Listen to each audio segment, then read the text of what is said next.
এই জন্যে ভাইরা আমার, আমরা মুসলমান, আমাদের করণীয় হলো আমরা 5 ওয়াক্ত নামাজ পড়ব, মালিকের হুকুম পালন করব, আর মালিকের হুকুম পালন করা শেষে 2টা হাত মালিকের দরবারে বাড়াইয়া বলবো, মালিক গো, যেগুলো গুনাহ করেছি, শয়তানের দোকাই পড়ে গুনাহগুলো করে ফেলেছি, শয়তানের ওয়াসওয়াসায় পড়ে গুনাহগুলো করে ফেলেছি।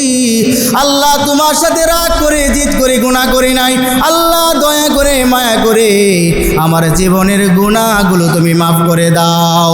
আল্লাহ রাব্বুল আলামিন বলে, বান্দা, তুমি গুনার জন্য অনুতপ্ত হইবা, তোমার চোখ দিয়ে পানি বের হতে হবে না।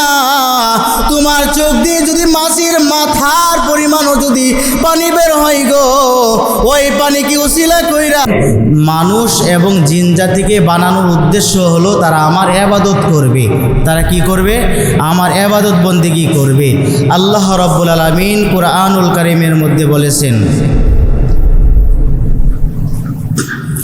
ওয়ামা খালাকতুল জিন্না ওয়াল ইনসা ইল্লা লিয়াবুদুন। আল্লাহ রাব্বুল আলামিন কুরআনুল কারীমের এই আয়াতের মধ্যে এই কথা বলতেছে। তো আল্লাহ রাব্বুল আলামিন যে আমাকে আপনাকে বানায় পাঠাইছে তার ইবাদত করার জন্যে। এখন যদি আপনাকে প্রশ্ন করা হয়, ভাই গো, আপনি যে দুনিয়াতে আসছেন, আসার পরে এই দুনিয়াতে আল্লাহ রাব্বুল আলামিন যে আপনাকে আনছে, একটা উদ্দেশ্য নিয়ে আনছে, এই দুনিয়াতে পাঠাইছে, একটা উদ্দেশ্য নিয়ে পাঠাইছে, আপনি এই দুনিয়াতে এসে কি ভালো কাজগুলো করছেন? দেখা গেছে আপনার 100 মানুষের মধ্যে যদি বলা হয় আপনার উপর, তো আপনি তো মুসলমানের করে সন্তান, তাহলে আপনি 5টা কালিমা বলেন, অনেকে আছে বলতে পারবে না। অনেকে যদি বলা হয়, ভাই আপনি তো মুসলমান, তাহলে আপনি সূরা ফাতিহাটা তেলাওয়াত করেন, দেখবেন সে বলতে পারবে না। যদি বলা হয়, ভাই গো, কুরআনুল কারীমের মধ্যে সব থেকে একটি সূরা আছে, ওই সূরাটার নাম হলো সূরাতুল কাউসার, ওই সূরাটা আপনি তেলাওয়াত করেন, আল্লাহর বান্দা ওই জায়গার মধ্যে পর্যন্ত বলবে, হুজুর আমি সব কিছুই পারি, কিন্তু সূরা কাউসারটা আমি পারি না। তাহলে এটা কি মুসলমানের পরিচয় হতে পারে? বলেন। আমাদের উপর যেগুলো ফরজ, ওইগুলো ফরজ তো আমাদের আদায় করতে হবে। কারণ আল্লাহ রাব্বুল আলামিন আমাকে আপনাকে যে 2টা চোখ দিছে, এই 2টা চোখের মধ্যে কতগুলো মেশিন আছে জানেন? এই 2টা চোখের মধ্যে কতগুলো মেশিন আছে এটা জানেন? 21.5 কোটি মেশিন আমাদের চোখের মধ্যে আছে। কত কোটি? 21.5 কোটি। এই মেশিনগুলো যদি না থাকতো, আল্লাহ রাব্বুল আলামিন বলে, বান্দা, তুমি যখন তোমার মার দিকে তাকাও, আবার যখন বাবার দিকে তাকাও, সব একরকম দেখা যাইত। তুমি তোমার মাকে বাবাকে চিনতে পারতা না। এই মেশিনগুলো যদি আমি আল্লাহ না দিতাম, তাহলে তুমি তোমার মাকে চিনতে পারতা না, তোমার বাবাকে চিনতে পারতা না, কোনটা তোমার ভাই তুমি তোমার ভাইকে চিনতে পারতা না, কোনটা তোমার বোন ওইটা তুমি চিনতে পারতা না, কোনটা তোমার চাচা তুমি ওইটা চিনতে পারতা না, কোনটা তোমার খালু হয় ওইটা তুমি চিনতে পারতা না। আমি আল্লাহ তোমাকে যদি এই চোখের মধ্যে এতগুলো মেশিন না দিতাম, তাহলে গরু, ছাগল, হাঁস, মুরগি কোনো কিছুই আমরা দেখে চিনতে পারতাম না। সমস্ত কিছু একরকম আমাদের কাছে লাগতো, ঠিক কিনা? তা আল্লাহ রাব্বুল আলামিন এই 2টা চোখ দেওয়ার একটা উদ্দেশ্য তো আছে। উদ্দেশ্য কি? খালি দেখা চিনার জন্য? এমন না। আল্লাহ রাব্বুল আলামিন বলেন যে আমি আমার বান্দাকে 2টা চোখ দিয়েছি, আমার কুরআনুল কারীম দেখে দেখে সে তেলাওয়াত করবে, এই জন্য। সবাই বলে সুবহানাল্লাহ। তো 2টা চোখ দিছে আল্লাহ আপনাকে কুরআন পড়ার জন্য, দেখে পড়ার জন্য। এখন দেখা গেছে আমরা বেশিরভাগ দেখা গেছে এখন তো যে আবহাওয়া চলতেছে, এখন কোনটা আর্জেন্টিনা আর কোনটা ব্রাজিল, ওইটা দেখার জন্য আমরা চোখ মনে হয় ব্যবহার করি বেশিরভাগ, ঠিক কিনা? এমন হয়ে গেছে না? আমি গতকালকের আগের দিন না 4-5 দিন আগে বাড়িতে গেছিলাম। ওই সময় যাওয়ার দিন রাত্রে আমার যখন বড় মা মারা গেল, আমি যখন যাই রাস্তা দিয়ে দেখি রাত্রে 1টা-2টা পর্যন্ত মানুষের খেলা দেখতেছে, তাও কি বইরা? আর্জেন্টিনা আর ব্রাজিলের গেঞ্জি বইরা। আরে মুসলমান, তুমি তো মুসলমানের ঘরের সন্তান, তুমি তো নিজেও মুসলমান, তুমি তো হইতেছ আবু জাহেলের বংশধর না, তুমি হইতেছ উত্তরসূরিকার শাহজালাল, শাহ পরান, শাহ সুলতান, ঠিক কিনা? তে তুমি ওলিদের উত্তরসূরি হইয়া তুমি কেমনি করে আর্জেন্টিনার ব্রাজিলের পতাকা নিয়া ওইগুলা গেঞ্জি পরে কেমনি ঘুরো? তোমার লজ্জা লাগে না? তুমি তো মুসলমানের সন্তান, তোমার মুখে থাকবে দাড়ি। তুমি তো মুসলমানের সন্তান, তোমার মাথার মধ্যে থাকবে টুপি। তুমি তো মুসলমানের সন্তান, তোমার শরীরে থাকবে পাঞ্জাবি। আর এখন তো তুমি দেখা গেছে তোমার তো মুসলমানের যে পরিচয় আছে ওই পরিচয়টা তুমি ভুলে গেছো। কারণ তুমি যখন ভুলে গেছো এই কারণেই আজকে আল্লাহ রাব্বুল আলামিন তোমাকে বিভিন্ন আযাব গজবের মাধ্যমে তোমাকে গ্রেফতার করতেছে। সবাই বলেন ঠিক কিনা? যে কোনো জায়গার মধ্যে আপনি আপনার উদ্দেশ্য ভুলে যাবেন, আপনি ওই জায়গার মধ্যে ফিতনার মধ্যে পড়বেন। আপনি আপনার উদ্দেশ্য যে মূল মাকসাদ আছে ওই মাকসাদটা ভুলে যাবেন, দেখবেন আপনার ওই মাকসাদটা আর পূরণ হবে না। আপনার উদ্দেশ্য হলো আপনি কালীবাড়ি বাজার যাবেন, রামভদ্রপুর কালীবাড়ি বাজারে যাবেন, কিন্তু আপনার উদ্দেশ্য কি? ওই জায়গায় যাইবেন। কিন্তু এখন যদি আপনি উল্টাপাল্টা করেন যে না এদিকটা যাইব না, ওদিকটা ঘুরতে থাকি হাঁটতে থাকি, গিয়া তো বসবই, আপনি কি অনন্তকাল পৌঁছাইতে পারবেন ওই জায়গায়? কোনো সময় না। কালীবাড়ি যাওয়ার যে রাস্তা আছে ওই রাস্তা ধরেই আপনার যাইতে হবে। এইরকমভাবে ভাইয়েরা আমার, আমরা যদি রাসূল সাল্লাল্লাহু আলাইহি সাল্লামের যদি খাস উম্মত যদি হতে চাই, আর উম্মত হয়ে যদি আল্লাহর রাসূলের হাউজে কাউসারের পানি যেটা আল্লাহ রাব্বুল আলামিন তার বন্ধুকে পুরস্কার স্বরূপ দিছে, আর ওই পানি আল্লাহ রাব্বুল আলামিন বলে বন্ধু গো তোমার উম্মতেরা ওই হাউজে কাউসারের পানি এক গ্লাস খাবে, আর তোমার বান্দা তোমার উম্মত জান্নাতে যাওয়ার আগ পর্যন্ত আর পানির পিপাস লাগবে না। কের পিপাস লাগবে না? পানির পিপাস আর লাগবে না। তো এই পুরস্কারটা আল্লাহ রাব্বুল আলামিন তার প্রিয় হাবিবকে দিছে, উপহার দিছে,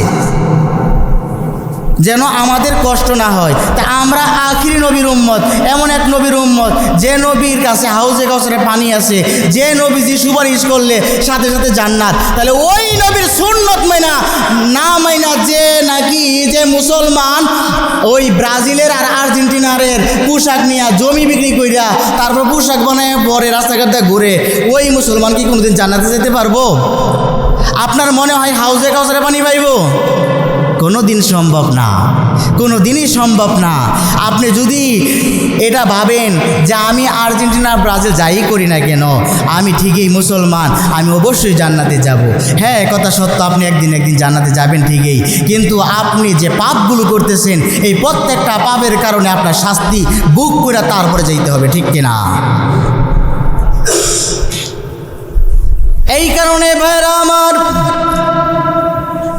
যদি আমার আপনার যদি যে পাপের শাস্তি হবে এই শাস্তি থেকে যদি মাপ নিতে হয়, তাহলে আমাদের কাজ হলো আখিরি নবী দুজাহানের বাদশা নবীর সুন্নত মোতাবেক জীবনযাপন করা, ঠিক কিনা?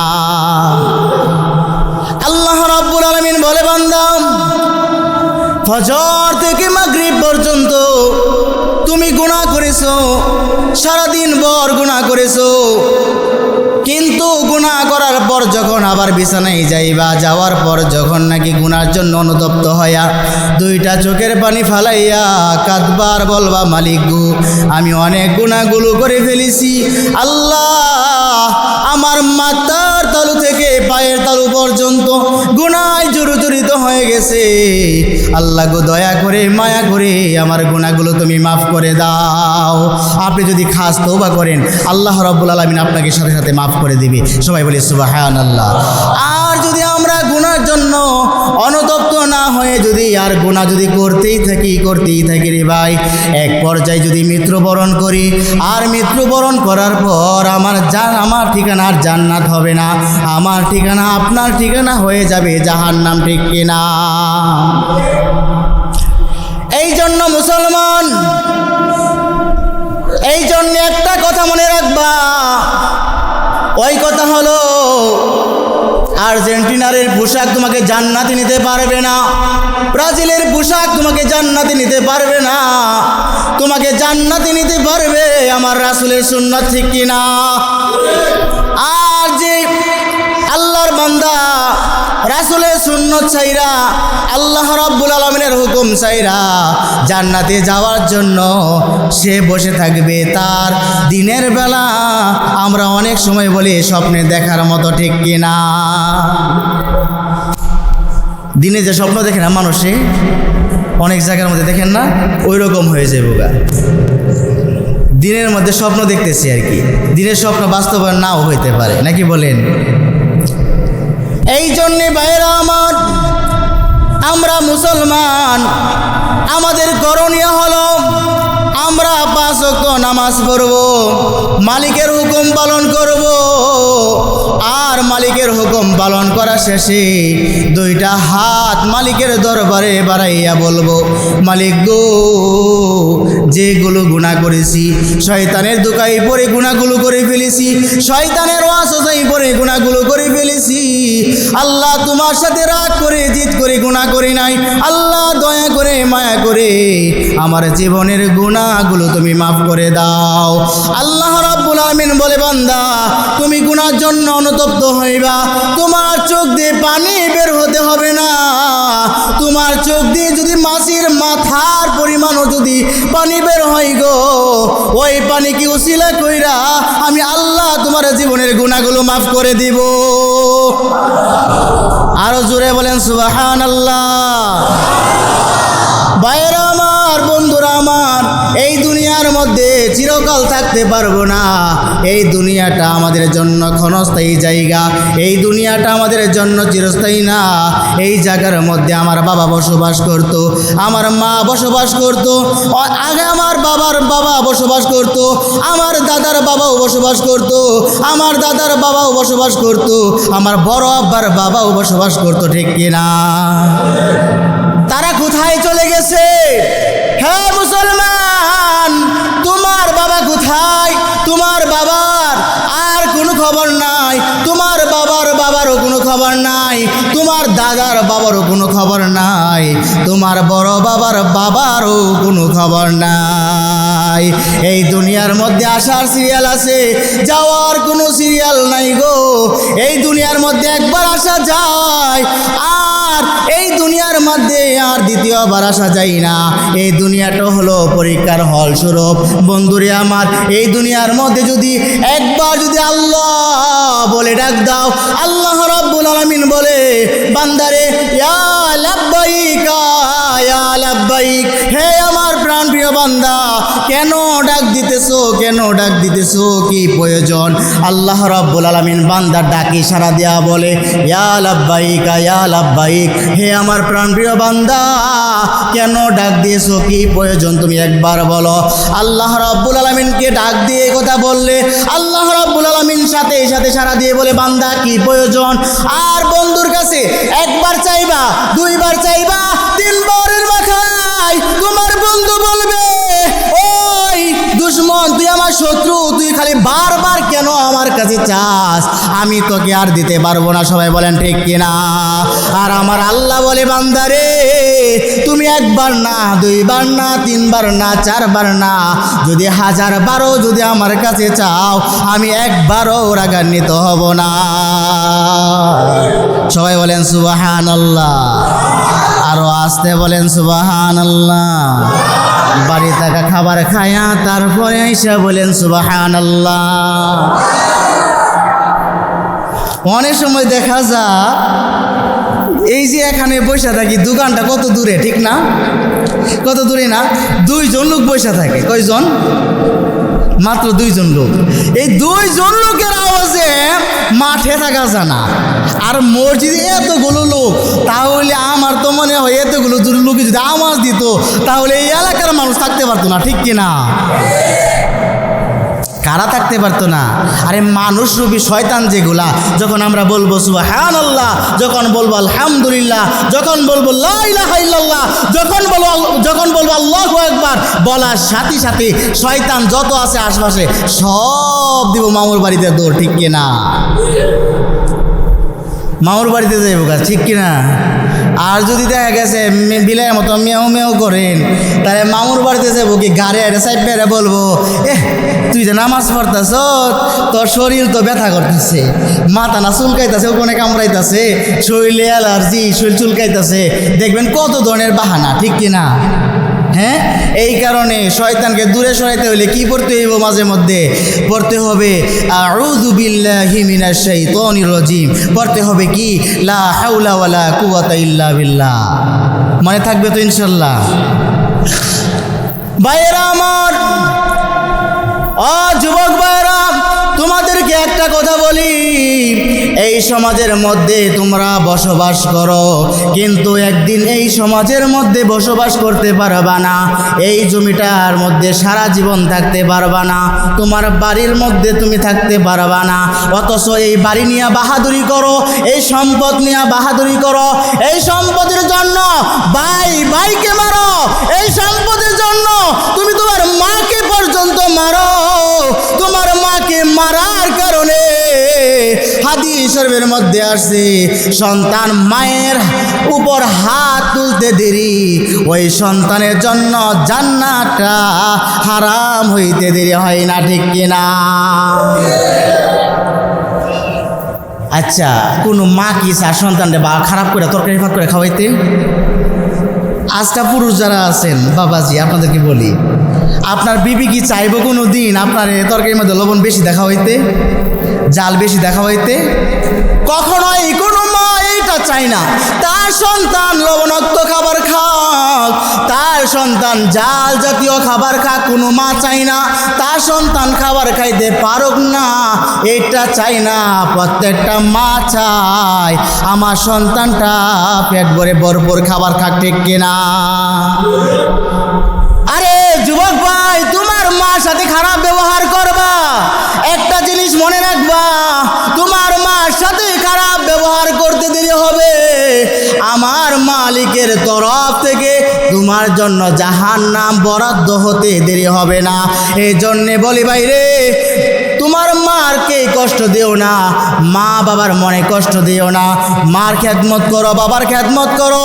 মা বাবার জন্য যখন খেদমত করবা, মা বাবার উপকারে যখন আসবা, মা বাবার হক যখন আদায় করবা, তোমার মা এই দুনিয়া থেকে বলবে, আল্লাহ আমার যে সন্তান আমার জন্য এত পাগল, আল্লাহ গো তুমি আমার সন্তানের যত প্রকারের আফত বিপদ আছে সমস্ত আফত বিপদগুলো তুমি দূর করিয়া দাও। আরে ভাই, এই পৃথিবীর সমস্ত আলেম উলামা যদি একত্র হয়ে যদি দোয়া করে, আর তোমার মা যদি আরেক পাশে বৈশা যদি দোয়া করে, তোমার মার চোখের পানি পড়তে দেরি হবে, কিন্তু আমার মালিক তোমার মার দোয়া কবুল করতে দেরি করবে না। দেরি করবে? আপনার মনে হয় দেরি হবে? মার মনে কষ্ট দিবা, দাও জাহান্নামে যাইবা। মার মনে কষ্ট দিবা, নামাজ পড়ো, কোনো লাভ নাই। মার মনে কষ্ট দিতেছ, মাকে আঘাত করতেছ, তোমার ঠিকানা জাহান্নাম। আর কবরের মধ্যে তো মনে হয় শান্তি আর শান্তি, ঠিক কিনা? মার মনে কষ্ট দিলে কবরে শান্তি? শান্তি না। কবরে কেমন আযাব থাকবে? একটা দুইটা সাপ থাকবে না কবরের মধ্যে, 1 থেকে 99টা সাপ থাকবে। কয়টা? 99টা সাপের মধ্যে একটা সাপ যদি খালি দুনিয়ার মধ্যে একবার শ্বাস ছাড়ত, শ্বাস ছাড়ার কারণে এই দুনিয়াটা একবারে ধ্বংস হয়ে যেত, পুইটা সারকার হয়ে যেত। বা এত বিষাক্ত সাপটা তোমার কবরে থাকবে, তোমার বুকের উপর বসে পড়ে তোমার সুগল দিবে। ওই দিন সহ্য করবা কেমনে? ওই কঠিন মুসিবতের সময় আসার আগে মা বাবার খেদমত করো, আল্লাহর হুকুম পালন করো, রাসূলের সুন্নত মোতাবেক জীবনযাপন করো, দেখবা দুনিয়াতেও শান্তি, পরকালেও শান্তি, কবরও শান্তি, জান্নাতেও শান্তি। সবাই বলেন ঠিক কিনা? আমার মা বোনেরা যারা কথাগুলো শুনতেছেন, মাইকে মনে হয় যাইতেছে আওয়াজ, ঠিক না? তাহলে আমার মা বোনেরা যারা কথাগুলো শুনতেছেন তাদেরকে বলি, আপনার সন্তান যেমনভাবে আপনার জন্য খেদমত করবে, ওই রকমভাবে মাগো তোমারও রাস্তার মধ্যে বের হওয়া যাবে না। ও মা, তোমারও রাস্তার মধ্যে বের হওয়া যাবে না, দোকানে যাওয়া যাবে না, যাইবা তুমি পর্দার সহিত যাও। কারণ হলো তোমার জন্য বাজারে যাওয়া ফরজ না, কিন্তু পর্দা করাটা তোমার জন্য ফরজ। সবাই বলেন ঠিক কিনা? মা, তুমি যখন পর্দার মধ্যে থাইকা যখন দোয়া করবা সন্তানের জন্য, ওই দোয়া আল্লাহ কখনোই মিস দিবে দিবে না, মিস করবে না, ওই দোয়া সাথে সাথে কবুল করবে। মাগো তুমি যখন গুনায় লিপ্ত হবা, তোমার চেহারা যখন একজন পুরুষ দেখবে, ওই সময় ওই পুরুষের যেমনভাবে জিনা গুনাহ হবে, চোখের জিনা, হাতের জিনা, পায়ের জিনা, অঙ্গ পতঙ্গের জিনা, ওই রকমভাবে তোমারও জিনা গুনাহ হবে মাগো। আর যেই ব্যক্তি জিনা করে ওই ব্যক্তির দোয়া আমার আল্লাহ এত সহজে কবুল করে না। আমাদের সমাজের মধ্যে অনেক মানুষ দেখবেন অনেক কান্নাকাটি করে, দোয়া ঠিকই করে, নামাজ ঠিকই পড়ে, কিন্তু তাও দোয়া কবুল হয় না। কারণ কি? এক শ্রেণীর মানুষ আছে দেখবেন, ইমাম সাহেব হুজুর যদি 1 মিনিটের জায়গায় 2 মিনিট দোয়া করে, বলে ইমাম সাহেব হুজুরের তো আর কোনো কাজ কাম নাই, ইমাম সাহেব হুজুর খাবার খাবে আর ঘুমাবে, ইমাম সাহেব হুজুর দোয়া বড় করবে না, তা কি করবে? এমন আছে না? দোয়ার মধ্যে এমন সমালোচনা করে, দোয়ার মধ্যে বৈশা বৈশা, আর দোয়ার মধ্যে হাসাহাসি, ধাক্কাধাক্কি, ঘুষাঘুষি এমন করে। তাহলে এমন করলে দোয়া কবুল হবে? কখনোই না। এই জন্য একটা কথা মনে রাখবেন, প্রত্যেকটা জিনিসের আদব আছে। যেমন আদব আছে, আপনার শ্বশুর বাড়িতে গেছেন, ওই শ্বশুর বাড়িতে যাওয়ার পরে আপনার সামনে প্লেট দিছে, ওই প্লেটের মধ্যে খাবার না খাইয়া আপনি ওই কলা পাতার মধ্যে খাবার খাইছেন। বলেন তো দেখি, শ্বশুর বাড়ির লোকেরা আপনাকে জ্ঞানী বলবে নাকি মূর্খ পাগল বলবে? মূর্খ পাগল বলবে। এইরকম ভাবে দোয়া করার আদব আছে। আপনি দোয়ার আদব পালন করবেন না, নবীর সুন্নাত মানবেন না, আপনার আমল অত সহজেই আমার মালিকের দরবারে ও গ্রহণযোগ্য হবে না, ঠিক কিনা?